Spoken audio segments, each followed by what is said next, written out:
La Orquesta Filosófica, un espacio de reflexión política y promoción del arte y la ciencia. La Orquesta Filosófica, conducido por René Cervera. Un concierto del buen pensar. René Cervera e invitados. La Orquesta Filosófica. Comenzamos.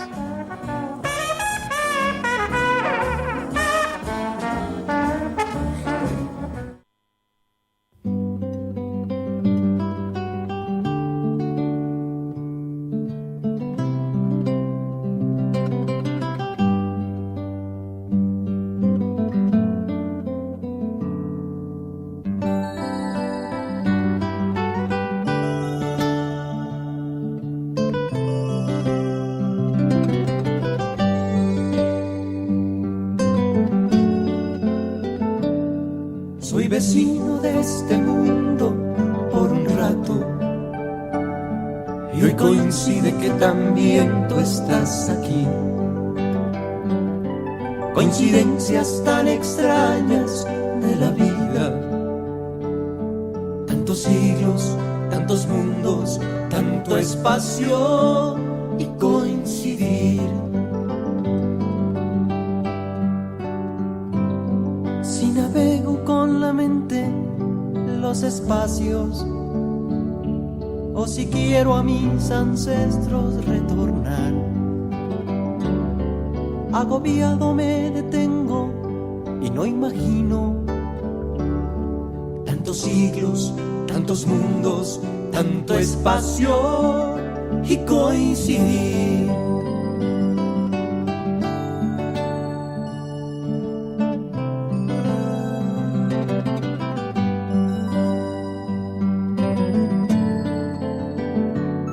Si en la noche me entretengo en las estrellas y capturo la que empieza a florecer, la sostengo entre las manos, más me alarma.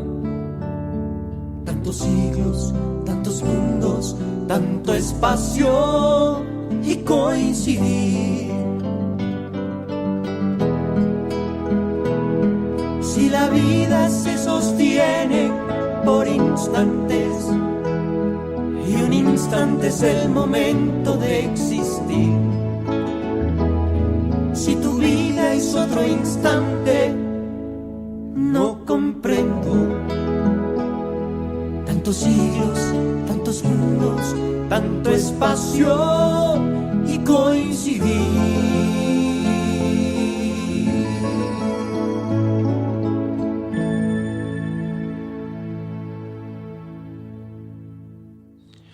Hola, buenas tardes tengan todos ustedes. Ya lo he dicho, yo debo desearles más bien buena semana, porque nos encontramos cada semana, cada sábado a las 4 de la tarde. Y pues bueno, no se vale desear solamente un ratito que estés bien. Buenas tardes, buena semana en lo que nos vemos para el otro sábado. Y hoy, ¿qué les cuento? Tenemos nada menos que un presidente como entrevistado. Es el presidente de la Sociedad General de Escritores Mexicanos. Se dice que la cultura de un país se puede ver por el trato que le dan a los niños y niñas, a los adultos mayores, y yo le agrego a los escritores. La cultura de un país tiene que ver con el trato que le damos a la cultura en general, y bueno, los escritores tienen un papel muy protagónico en esto que hablamos de cultura. El entendimiento social tiene que ver con mucho de lo que se escribe. Y en México se dice que tenemos muchos escritores para tan pocos lectores. ¿Cómo ves, Gerardo Luna, que es nuestro compañero amigo al que estamos entrevistando, presidente de la Sociedad General de Escritores Mexicanos? Así es, desgraciadamente tenemos pocos lectores, sin embargo tenemos muy buenos escritores. Estos pocos lectores tienen que ver un poco con la economía. Verás, los libros no son tan baratos como pudieran ser lo deseable. Además de que los escritores y todos los actores de la cultura a veces se ven como unos parásitos, como si fueran entes que viven de los demás, pero no, las industrias culturales generan el 6% del Producto Interno Bruto, de manera que son muy rentables las industrias culturales en los que participan, por supuesto, escritores, músicos, escenógrafos, etcétera. Lo que está alrededor de las industrias culturales son fundamentales para un país, además de que en México, en el caso de México, la cultura, somos una potencia, no necesariamente en economía, no necesariamente en producir litio todavía, pero somos una potencia absoluta en materia cultural. Nuestros escritores, nuestros pintores, músicos están invadiendo al mundo y lo han estado desde hace muchos años, de manera que no sé por qué tanto desdeño hacia la cultura en general y en particular a los escritores. Mira, voy a poner un ejemplo un poco anexo. Por ejemplo, los niños que van a las Olimpiadas de matemáticas en el mundo se van sin recursos y regresan con medallas. Para estudiar matemáticas se requiere concentración, un lápiz, un buen preceptor, maestro y ganar medallas. Para escribir se requiere una pluma, papel, desde luego, y una infraestructura que permita a los muchachos, a los aspirantes a escritores, pues desarrollar su talento. Sí, y para llegar a ser presidente de la SOGEM, representantes de esos escritores, ¿cómo es el trámite? ¿Cómo se hace? Bueno, la SOGEM es la Sociedad General de Escritores de México, es una sociedad de gestión colectiva, se fundó hace 47 años, el primer presidente fue José María Fernández Unzaín, agrupa a 5 ramas distintas, que es cine, literatura, radio, teatro y televisión. Un escritor puede pertenecer a varias de las ramas, es lo deseable. Un escritor profesional, me refiero, que quiera y tenga la posibilidad de vivir. Cada 4 años se lleva a cabo una votación entre los propios agremiados, en donde elegimos al que dirigirá los destinos de la sociedad durante 4 años. Ese es el mecanismo. El mecanismo tiene que tener ciertos requisitos, ser socio A y haber escrito determinados tipos de obras en explotación y demás. No es muy difícil ser socio A, de hecho solamente se requiere constancia y seguir vivo. En estos tiempos de COVID no es fácil a veces. Sí, y no hay reelección. Sí, hay reelección. Se puede reelegir durante 3 ocasiones, una de las cuales no tiene que ser continua. Ese es el mecanismo. O sea, tú puedes ser ahorita el presidente, o la otra también, pero ya una tercera seguida no. Una tercera seguida no, tendrá que entrar otro presidente y una tercera seguida sí. El trabajo de presidente yo pensaba que era muy fácil, muy sencillo, y resulta que es un mar de trabajo que lo hago con gusto, por supuesto, y mis antecesores también, sobre todo Víctor Hugo Rascón Banda. Fíjate que Víctor Hugo lo llegué a conocer porque él también fue, ¿cómo diríamos?, dirigente o representante de una asociación que se llamaba AMAR, que era de la apoyo a la República Saharaui Democrática, y fue muy duro, muy fiel, muy insistente en que se reconociera esa república, que es una historia ya hemos entrevistado aquí a varios personajes de esa república, de la embajada y demás. Sí, Víctor Hugo fue un protagonista del mundo cultural. Desgraciadamente hace 15 años se nos fue. El lunes pasado le hicimos un homenaje en la sede de la Sociedad General de Escritores de México, debido a sus 15 años de partida. Yo creo que él merecía varios homenajes porque eran muchos Víctor Hugos. Estaba como representante ahí, presidente de la SOGEM, trabajó en el banco durante muchos años, era representante y dirigente de otras sociedades, asociaciones. No hay persona que no conozca a Víctor Hugo y que no se haya beneficiado con su amistad y con sus recomendaciones. Francamente, a veces yo veía a Víctor Hugo como una agencia de colocaciones, porque siempre tenía la persona idónea para un trabajo pertinente. Sí.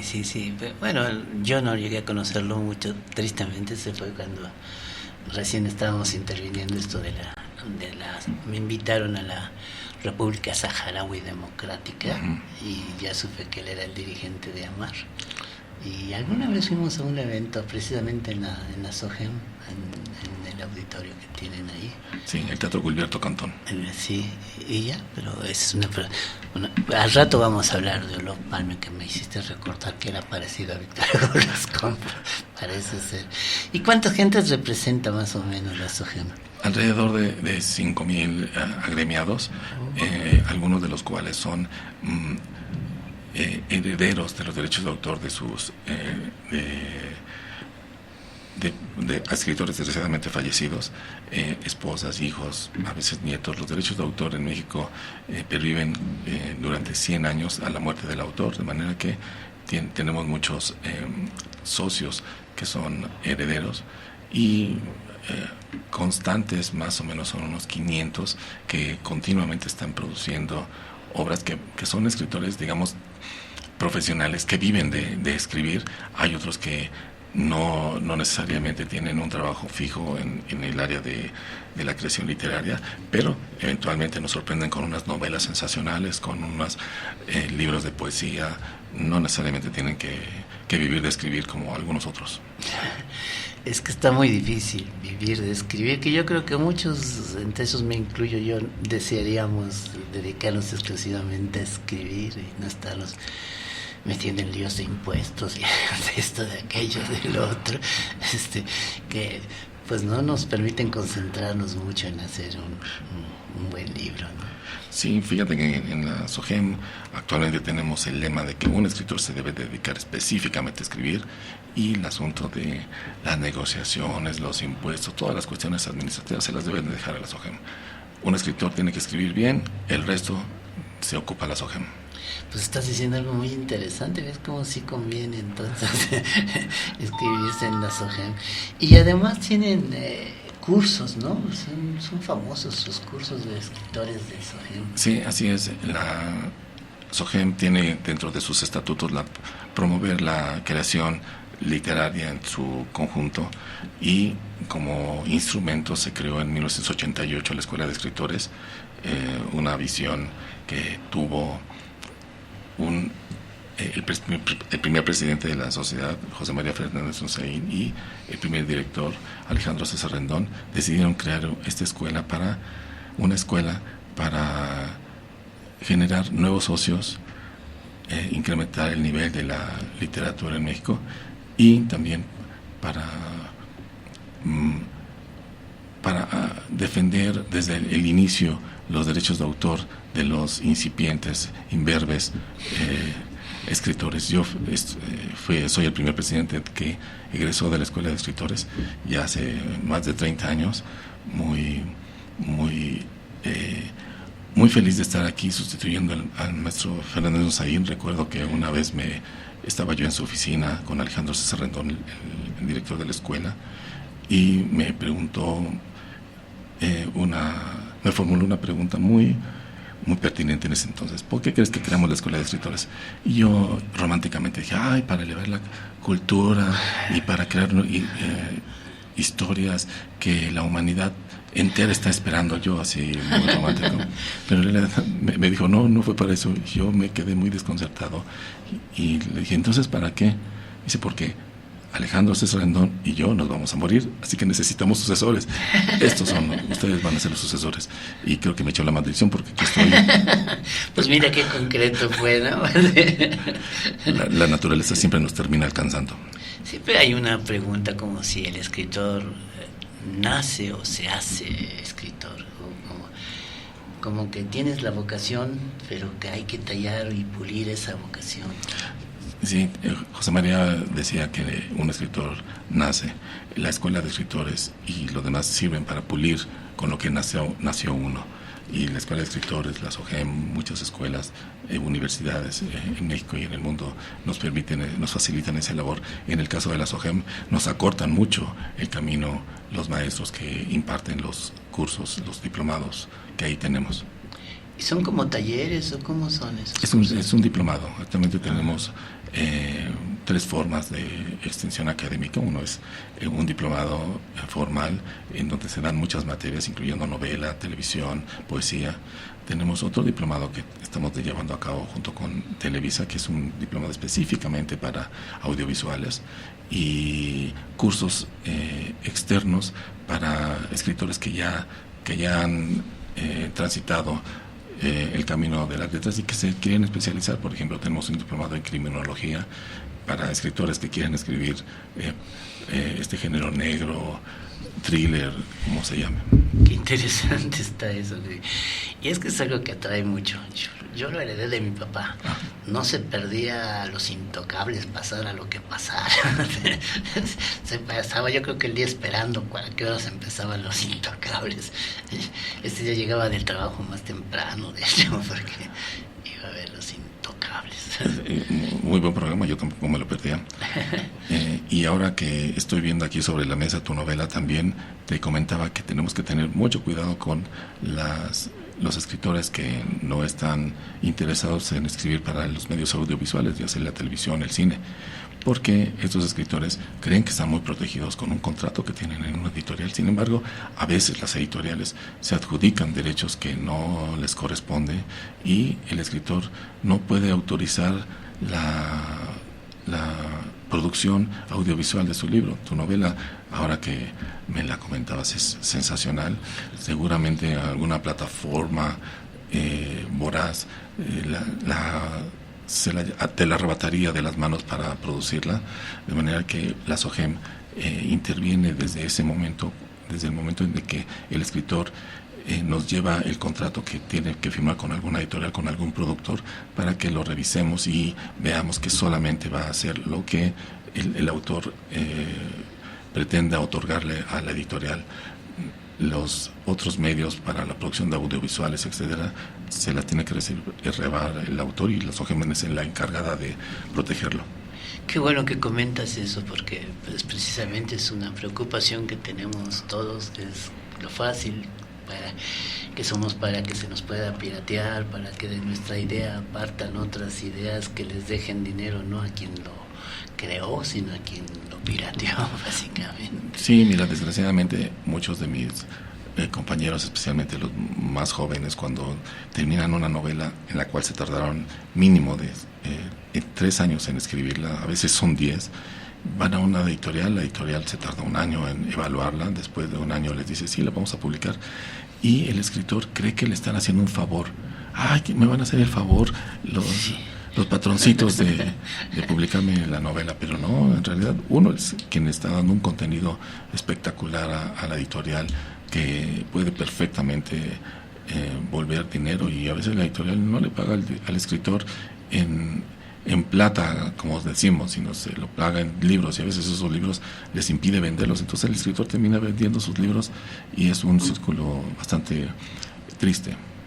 Es un problema, fíjate. Yo te contaba que le dimos estos, aparte de mis libros, se los llevó Sanborns. Tristemente coincidió con la epidemia famosa. Y ya cambiaban libros de otros, ya cerraban algunos restaurantes, ya los horarios no eran regulares, 1000 cosas aparecían por ahí. Además de que el distribuidor luego llegaba y dices, oye, pues es que dices que está en todos los Sanborns y aquí no hay.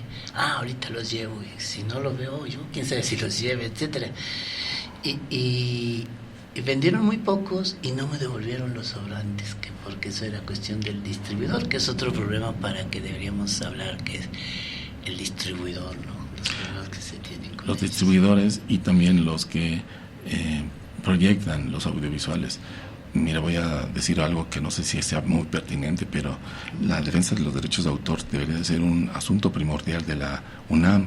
La UNAM, resulta que el TV UNAM no quiere pagar las regalías que le corresponden a las películas que se transmiten por ese medio. La UNAM argumenta... ¿Qué pasó? ¿La lluvia? Creo que la UNAM me mandó unos truenos en esos momentos. Resulta que la UNAM argumenta que son sin fines de lucro. Pero te voy a contar una anécdota que me pasó hace más de 30 años, 35 años. Estábamos en el taller del maestro Hugo Argüelles y el maestro nos invitó a 3 de sus alumnos a unas charlas a una universidad privada de mucho prestigio y creo que de mucho dinero, porque yo soy estudiante egresado de la UNAM.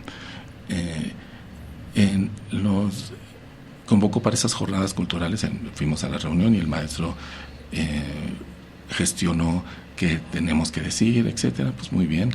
Y el maestro al final dijo, bueno, ahora viene algo también muy importante, ¿cuánto nos van a pagar a mí y a mis alumnos?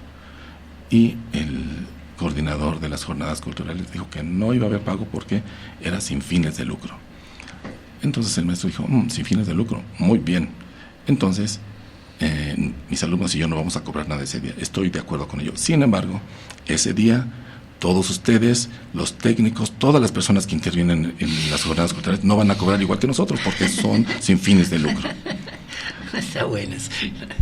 Y por supuesto, no fuimos. La UNAM también tiene ese pretexto, pero la ley dice muy específicamente que deberían de pagar las regalías de las películas que se transmiten por TV UNAM, sea o no institución educativa. Los escritores escribimos, es un trabajo el cual debería de ser remunerado siempre. Y bueno, así lo prevé la ley, no es algo moral. Y cuando los llevas a una librería, también fue mala la experiencia de poner los libros en los puestos de periódicos. También con esto de la epidemia, que ya los cerraban, que tal calle la abrían, que los habían cambiado de avenida porque esa avenida la habían cerrado. Y el caso es que nunca nos han dado las cuentas de qué pasó, si se vendió, que nos regresen los sobrantes, porque...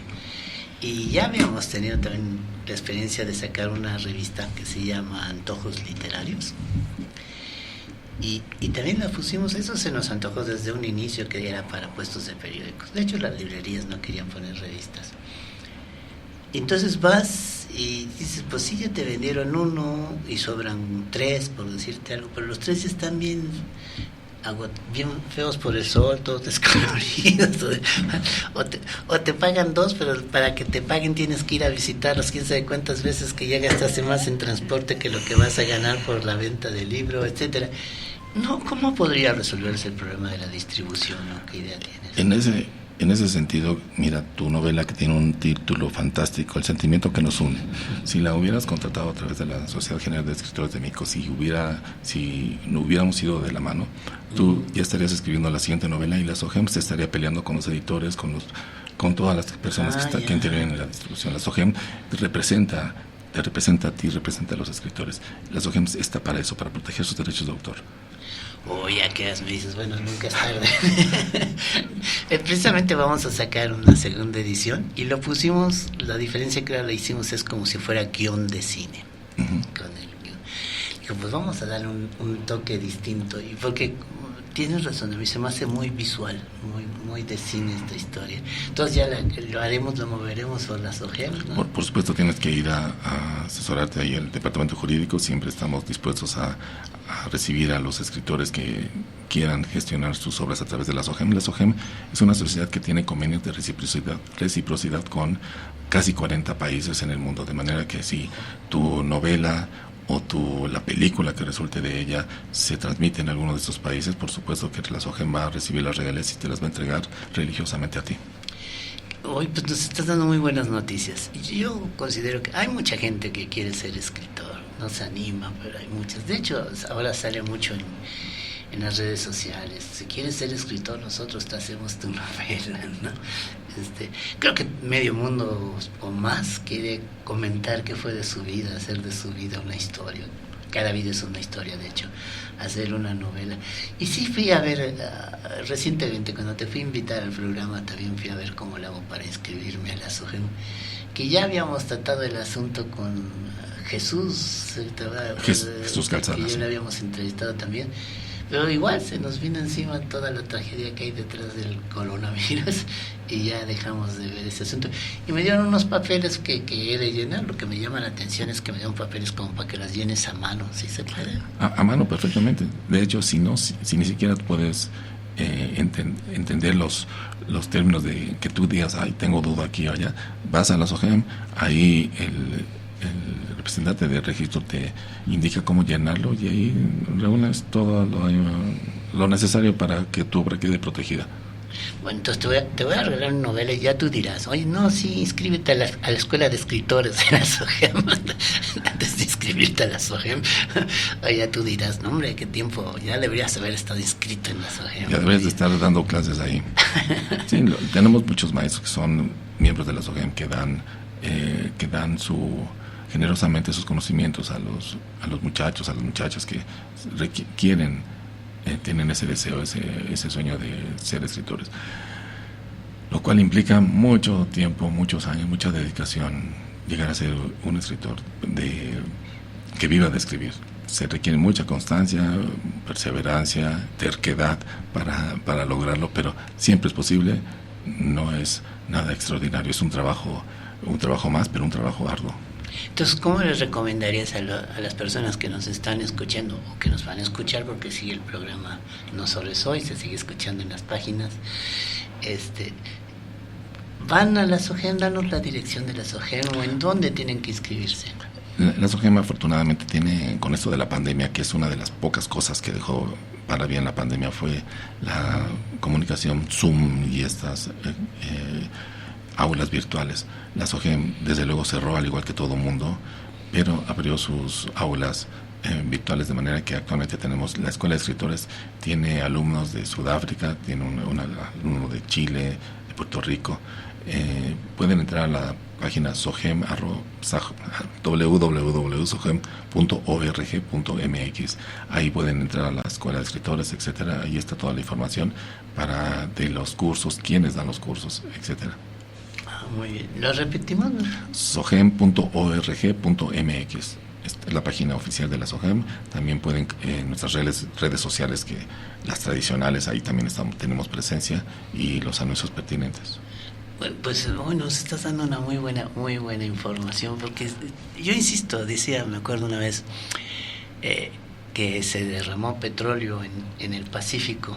Estoy hablando de como los años 80, 79, por ahí así. Y entonces me acuerdo que un periódico francés, sacó que era difícil tratar con los mexicanos porque creemos que los árboles son bonitos no porque son verdes, sino porque son mexicanos. Y yo digo, pues sí, hay mucho de eso, de patriotismo, de pérdida de objetividad en el juicio que tenemos, la autocrítica que hay en México. Pero yo estoy muy convencido que en cuestión de arte sí estamos a la par del mundo, y en algunos casos mejor que la par del mundo. Hay una sensibilidad mexicana muy fuerte, y entre esos la de los escritores. Y de hecho lamento que muchos, seguramente grandes escritores, no los conocemos porque no tuvieron la posibilidad de que su trabajo llegara a nuestras manos. Sí, sin embargo, muchos de esos escritores, algunos de los cuales ya no están, pueden tener una segunda oportunidad con el ciberespacio. Hay actualmente libros electrónicos que se pueden reeditar y mantenerse en el ciberespacio sin límite de ediciones. Ya no son 1000 ejemplares, sino los ejemplares que el mundo requiera. Y me das espacio para hablar de un tema que me preocupa también, que es precisamente los libros digitales. Por darte un ejemplo, pues el ejemplo empieza por mí, ¿no? Hicimos una novela que está basada en esta, no es novela, perdón, un libro de ensayo que se llama La democracia es una fiesta y estamos invitados todos. Y porque di una conferencia. En la conferencia se me acercaron y me pidieron que si la podían imprimir para digital. Y la contrató la Asociación Académica Española, que así se llama. Y me llega ahora la noticia de que están vendiéndose, han sido un éxito, pero ya les quedan muy pocas novelas, muy pocos libros, y que las van a poner casi a mitad de precio. De 1.400 le están vendiendo en casi 900. Y eso hace 10 años. Y yo dije, pues si yo no he recibido un quinto de eso, y supone que es un éxito. Y les escribo, y por fin, después de mucho insistir, me dan cómo llegar a ver cómo va el libro. Y resulta que según ellos no han vendido nada. Entonces, ¿cómo están anunciando que es todo un éxito, que sin embargo está a mitad de precio y después de 10 años? Es muy difícil, ¿no?, verificar cómo se venden las novelas digitales. O los sí, es muy difícil como un autor, como un hijo de vecino. Sin embargo, si eres miembro de la SOGEM, es más fácil porque tú te quitas de problemas. La SOGEM es la que va, interviene y llega con la caballería para que nos den números precisos. Qué genial está eso. Porque se sufre. Pues, sí. Entonces, ¿cómo? La SOGEM es una sociedad que no tiene ningún vínculo con el gobierno, no tiene ningún subsidio ni nada. Únicamente estamos regulados por el Instituto Nacional de Derechos de Autor. La SOGEM es una unión de escritores que se agruparon para defender sus derechos. La unión siempre hace la fuerza, dice el lugar común, pero es muy cierto. El problema que están teniendo en Estados Unidos con el paro de contenidos, porque el sindicato de escritores está detenido y ahora el de actores, bueno, pues es parte de esa unión que existe allá y que también existe aquí a través de la SOGEM. Pues sí, precisamente vino Alejandro Calvo hace unos 15 días y también nos hablaba de cómo tienen problemas y que hay que solucionar también con la llamada inteligencia artificial, ¿no? Sí, es una cuestión que se está evaluando en todo el mundo. Los actores están más vulnerables actualmente. Los escritores originales todavía no tienen tanto de qué preocuparse porque la inteligencia artificial puede hacer algunos oficios, algunas cartas, pero eso no es no es tan creativo como el sentimiento que nos une. Yo no veo a un robot sufriendo lo que tú sufriste para escribir esa novela. Eres un amigo, Gerardo. Muchas gracias. Pues sí, mira, lo que me costó, diría yo, la cuenta es ir a un café casi todos los días y pagar un cafecito por lo menos para ir escribiendo esto, para irse inspirando y recuerdos. Creo que también eres escritor, ¿no? Sí, por supuesto. Y la inteligencia artificial en particular con los textos lo que hace es echar en una licuadora millones de textos y más o menos revolcarlos y ya no se sabe muy bien de dónde viene, pero quien generó esos millones fueron seres humanos y quien puede generar algo con vidas siguen siendo seres humanos. No hay duda de ello. Sí, es cuando entra lo que llamamos talento. Porque si una empresa de inteligencia artificial te vendió lo que tú estás diciendo, un oficio, por ejemplo, pues es un oficio, hay formas, ya hay machotes, pero escribir un libro se necesita algo se necesita algo más, necesitas que te hayan roto el corazón, tú haber roto algunos corazones también, y sí. No tampoco veo un robot rompiendo corazones a menos que sea con un martillo. Sí. Bueno, a lo mejor llegamos a la época en la que sí se enamoren de un robot. Sí, hay muchas historias de esas, siempre escritas por seres humanos, de robots enamorados. Y se enamoran de robots que ya son sensibles, no tan robots, ¿no? Mira, eso no es tan difícil de establecer. La humanización de los robots es lo mismo que la humanización de los animalitos. Los animalitos de Esopo, de esas fábulas, pues no hablan, no tienen sentimientos humanos, son humanizados. Los robots también los pueden humanizar, pero siempre con el talento del ser humano. Sí. Pues mira, voy a aprovechar, para hablar un poquito de un libro que tú me decías, de un personaje del que también sientes admiración, que es Olof Palme. Y precisamente lo tenemos en Amazon y también nunca sabemos cómo nos va, no nos informa si se vende o no se vende, qué pasa, también tenemos ese problema.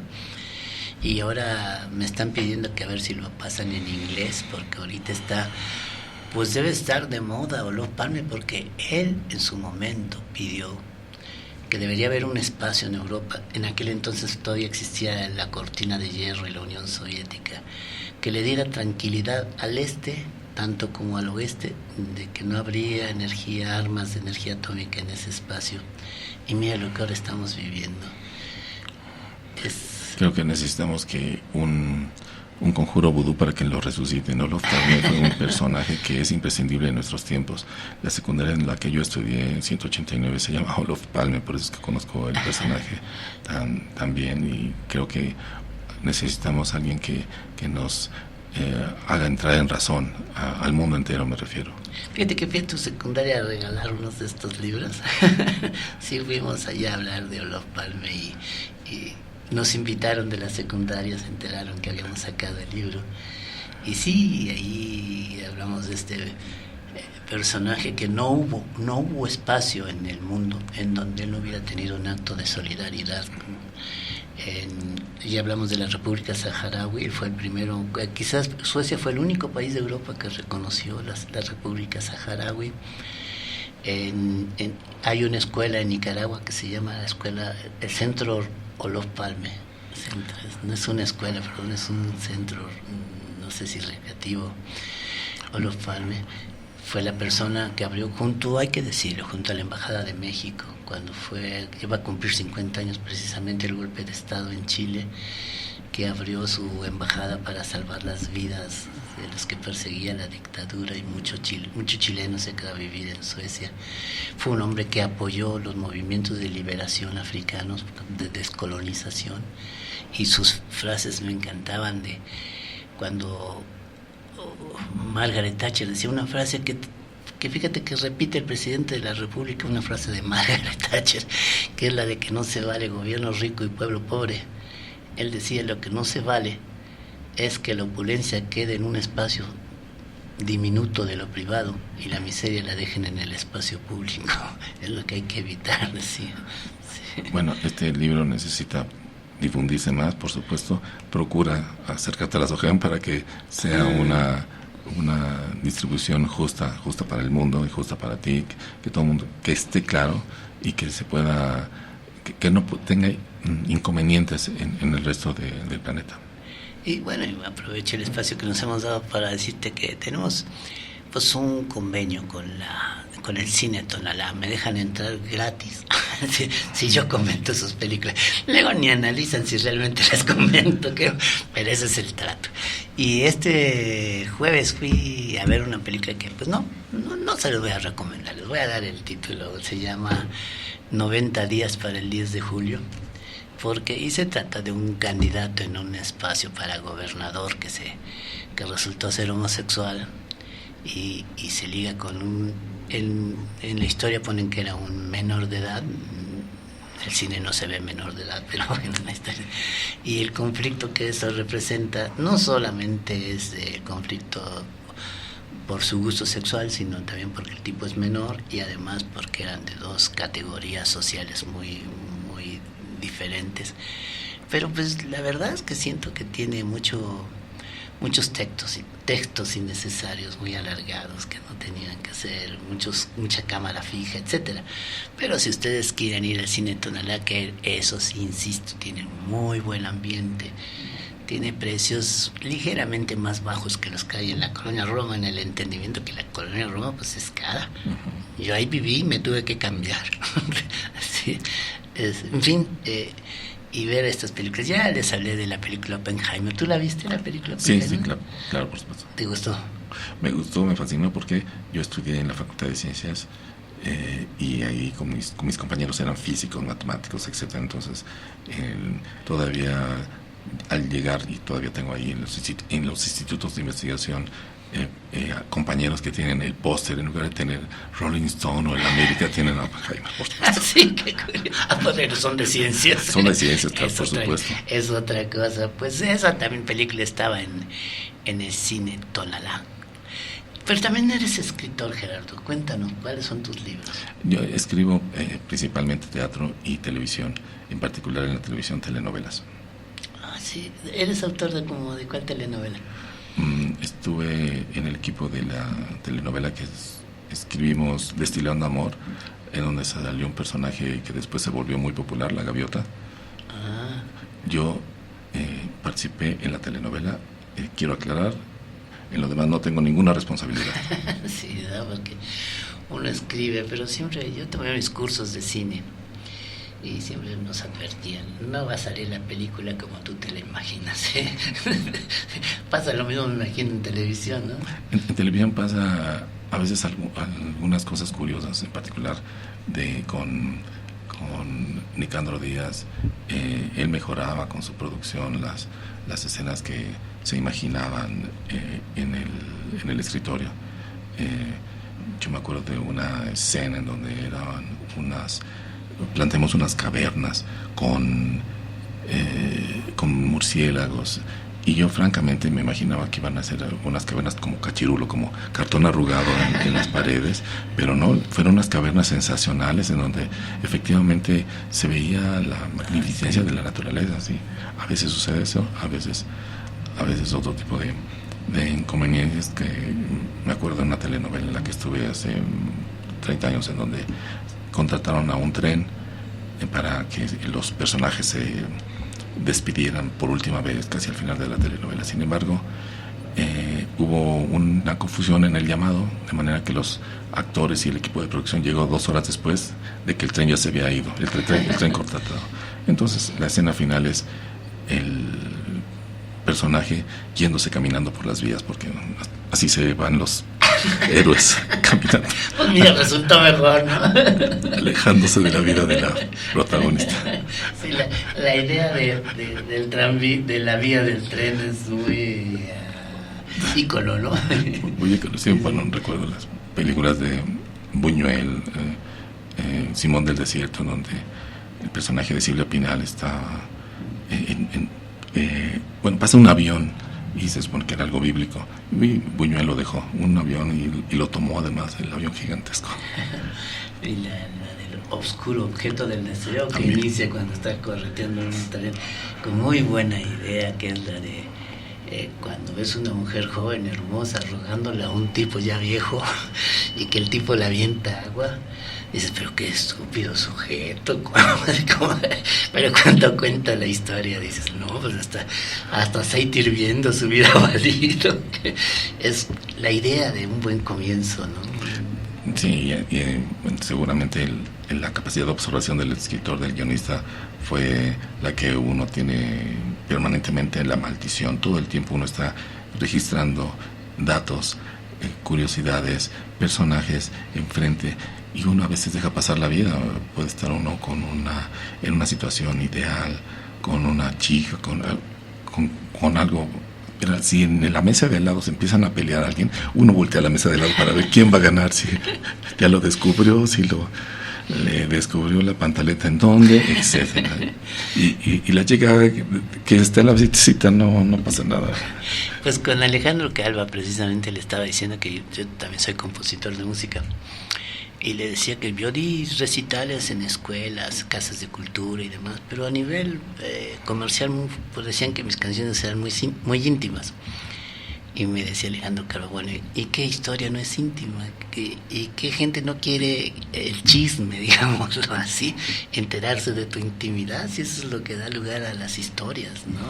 Así es, el chisme de los demás, cómo le hacen los demás para solucionar un problema en el que probablemente uno podría estar, o estuvo, o estará. Sí, o ya la veo venir.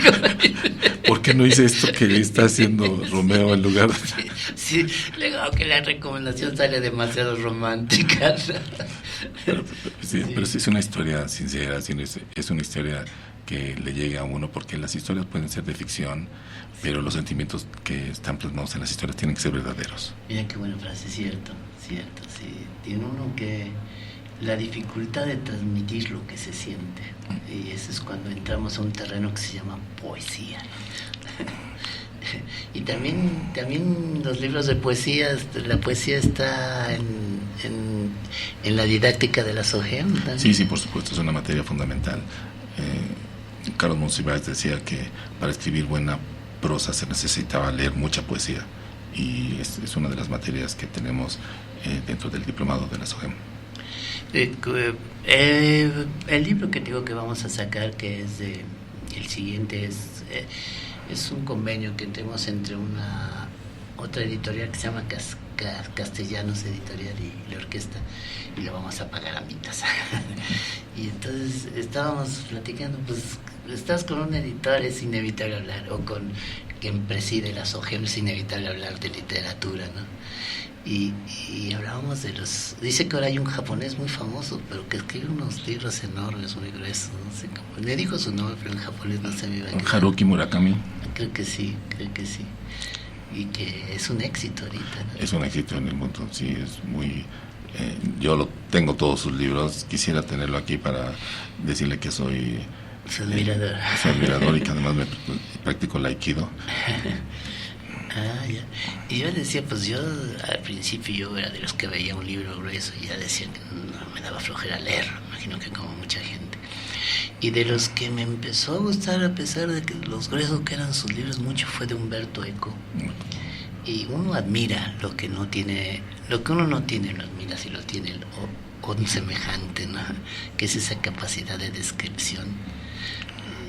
Yo le escribo y digo cruzó la calle, pero hay escritores que te dicen lo que sintió al cruzar la calle, cómo eran los coches, si el claxon estaba desafinado, si se atoró el semáforo, si la vecina de al lado le gustó o le causó repugnancia la que estaba delante. Y yo esas cosas las admiro, porque como soy gente de radio, también trabajé en radio, haciendo guionismo de radio.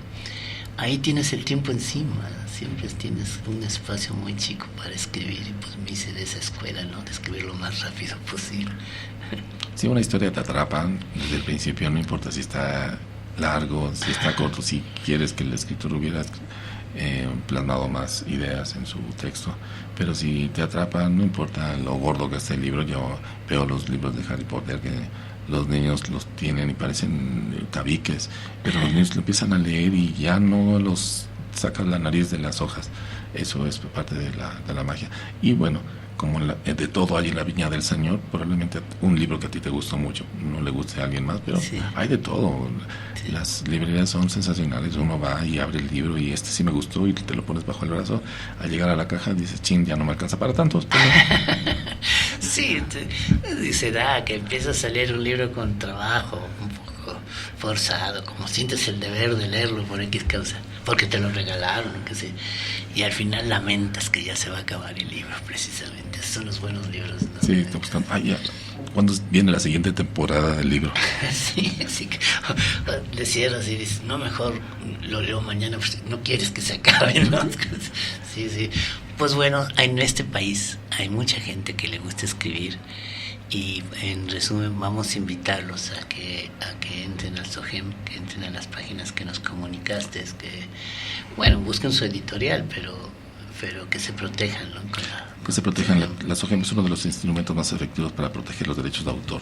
Los derechos de autor, la didáctica, pero resulta que son dos: los derechos morales y los patrimoniales. Los derechos morales es que si tú escribes un libro siempre vas a ser el autor del libro, pero los patrimoniales, que es decir, la explotación de tu obra, esa sí se puede negociar según la ley, y ahí hay varios vericuetos que la SOGEM sí está bien enterada, el equipo jurídico de la SOGEM, y ahí te pueden asesorar para que no te metan algún gol que no sepas después. La SOGEM es el instrumento para que puedas estar tranquilo y seguir escribiendo y despreocuparte por lo demás.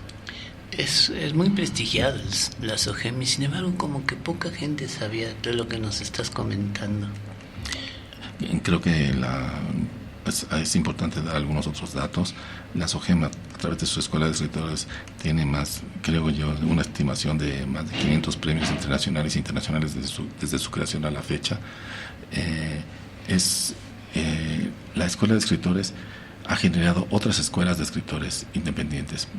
Los directores y demás y egresados han fundado sus escuelas. La SOGEM ha sido un campo muy fértil de generación de escritores. Sí, una matriz, digamos. Una matriz.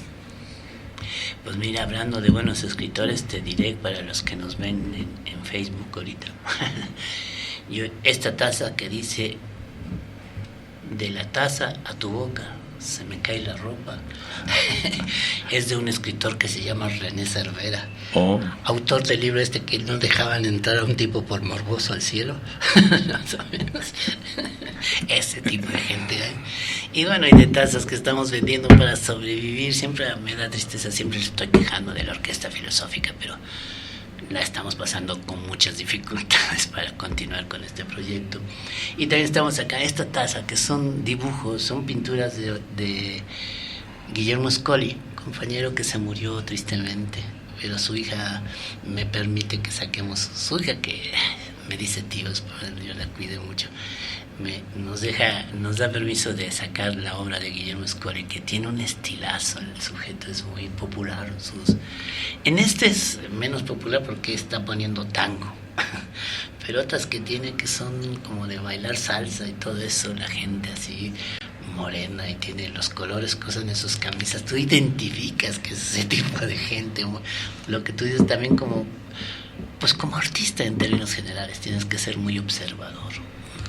Muy observador todo el tiempo. Uno tiene esa maldición, porque es una maldición, después de escribir un libro, después de escribir una obra de teatro, uno piensa, ¿valió la pena en realidad todo este sufrimiento?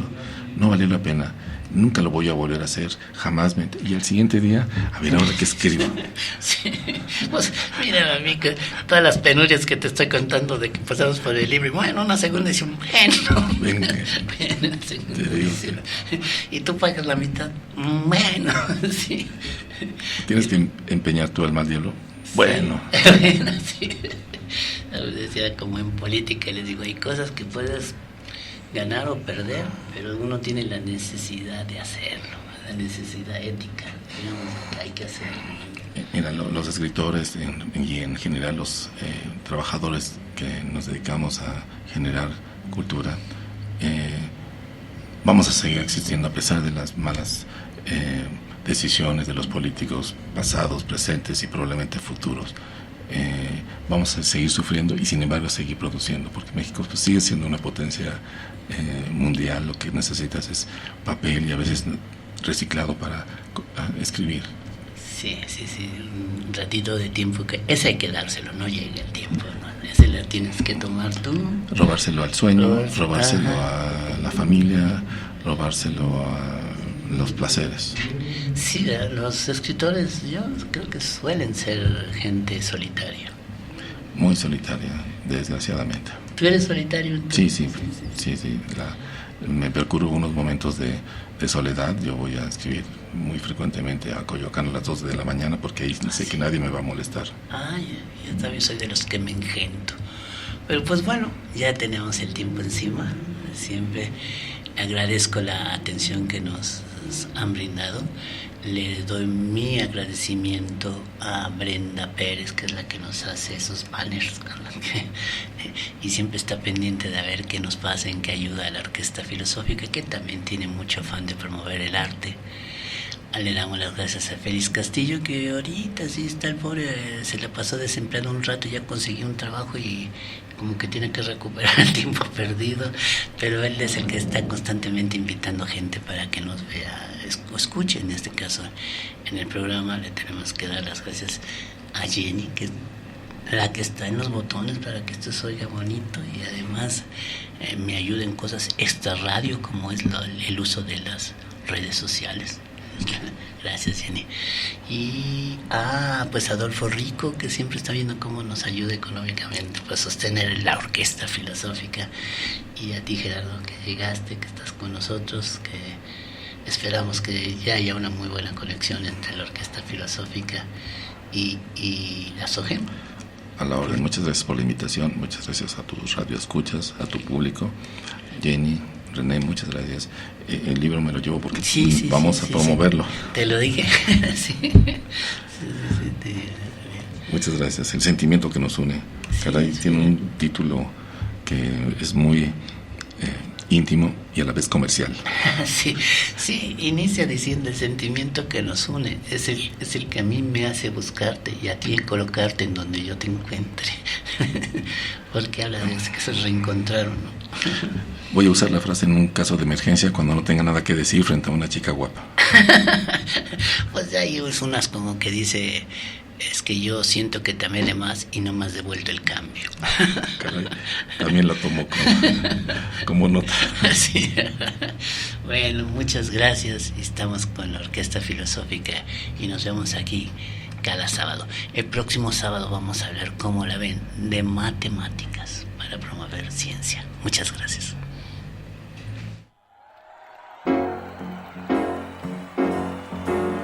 Este concierto se acabó. Un espacio de reflexión política y promoción al arte y la ciencia. La Orquesta Filosófica. Un programa conducido por René Cervera. Un concierto del buen pensar. La Orquesta Filosófica.